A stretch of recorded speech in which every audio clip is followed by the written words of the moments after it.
ৰামদিয়াৰ মনসা সাধক প্ৰমোদ বেজবৰুৱাৰ মহানুভৱতা ইছলাম ধৰ্মাৱলম্বী লোকৰ মাজত ইফতাৰৰ খাদ্য সামগ্ৰী বিতৰণ তীৰ্থনগৰী হাজোত দেখা গ'ল হিন্দু মুছলমানৰ মাজত এক সম্প্ৰীতিৰ বান্ধোন হিন্দু ধৰ্মাৱলম্বী লোকে মছজিদত বিতৰণ কৰিলে ইফতাৰৰ খাদ্য সামগ্ৰী ৰামদিয়াৰ মা মনসা দেৱীৰ সাধক প্ৰমোদ বেজবৰুৱাই হাজোৰ দক্ষিণ সিংৰা মছজিদত উপস্থিত হৈ ইছলাম ধৰ্মাৱলম্বী লোকসকলৰ মাজত বিতৰণ কৰে এই ইফতাৰৰ খাদ্য সামগ্ৰী পবিত্ৰ ৰমজান মাহ উপলক্ষে মুছলমান ধৰ্মাৱলম্বী লোকসকলে ৰোজা ভংগ কৰাৰ বাবে যি প্ৰয়োজনীয় বিভিন্ন ফল-মূল তথা খাদ্যৰ প্ৰয়োজন হয় সেইসমূহ বিতৰণ কৰে প্ৰমোদ বেজবৰুৱাই ইয়াৰ উপৰি মা মনসাৰ সাধকগৰাকীয়ে মছজিদটোত বিতৰণ কৰে ইছলামীয় ধৰ্মীয় গ্ৰন্থ কুৰাণ শ্বৰীফ মনসাৰ সাধক প্ৰমোদ বেজবৰুৱাৰ এনে মহানুভৱতাক লৈ ভূয়সী প্ৰশংসা কৰিছে হাজোবাসীয়ে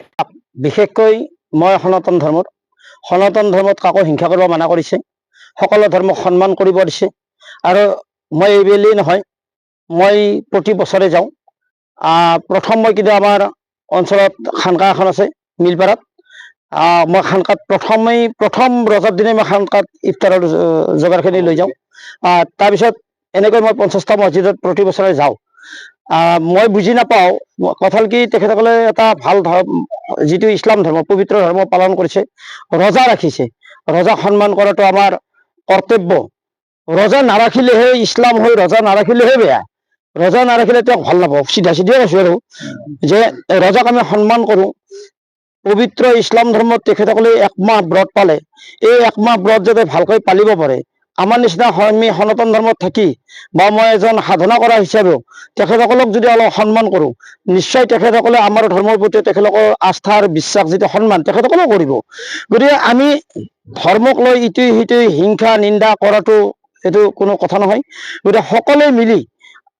সকলো ধৰ্মক সন্মান কৰিব লাগে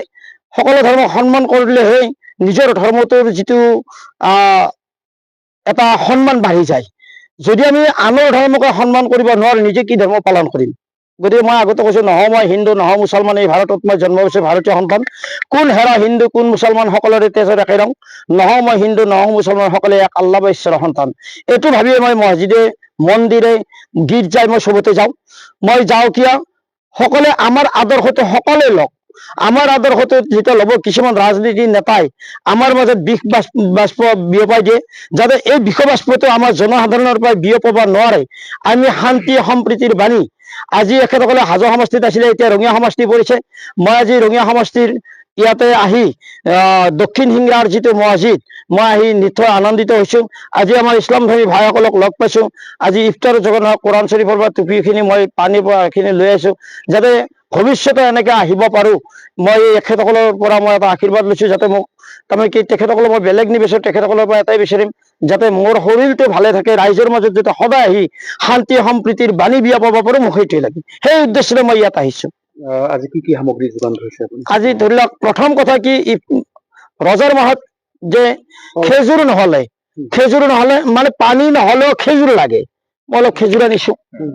তাৰ লগত অলপ আপেল তাৰ কল অলপ বুনিয়া যথাসাধ্য আৰু অলপ আপেল বা পানী অলপ টুপি দুখন কোৰাণ ঠিক এনেকুৱা ধৰণে মই লৈ আহিছোঁ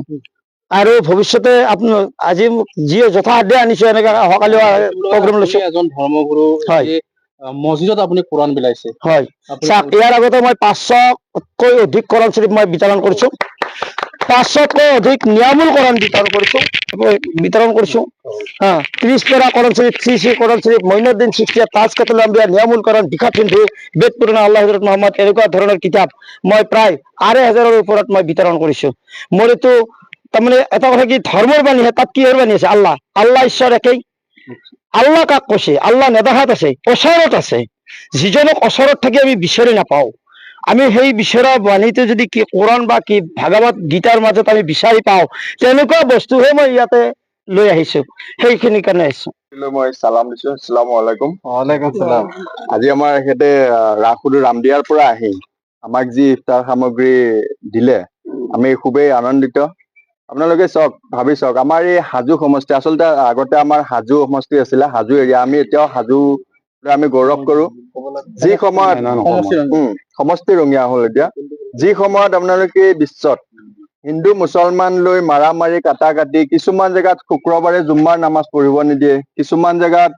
আপোনাৰ মছজিদ ভাঙি আছে সেই সময়ত আমাৰ হাজো এৰিয়াত মই দাদা বুলিয়ে কৈছো, প্ৰমোদ বেজবৰুৱা দাদাই আমাক মছজিদৰ ইফতাৰ সামগ্ৰী আমাক বিতৰণ কৰি আছে। এটা কিমান সম্প্ৰীতিৰ নিদৰ্শন। গতিকে আমি আটাই দক্ষিণ হিংৰা ৰাইজে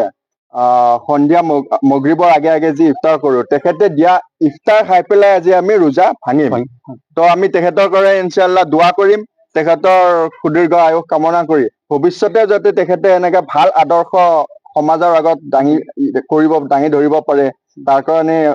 আমি দোৱা কৰিম। আৰু লগতে আমি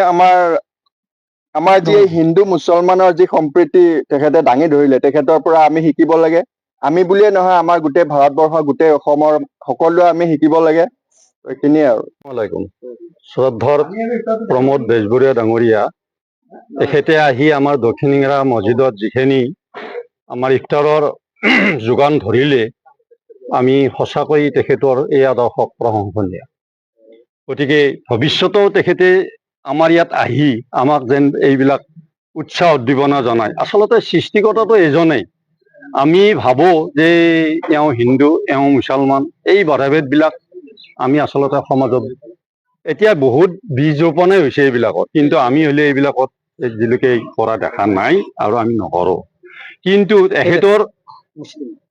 এখেতে যিখিনি আমাক বক্তব্য দাঙি ধৰিলে, সঁচাকৈ অতি আনন্দনীয়। গতিকে এখেতক দীৰ্ঘায়ু কামনা কৰি মই মোৰ হাজোৰ পৰা কমলাকান্ত দাসৰ ৰিপৰ্ট, অসম আদিত্য।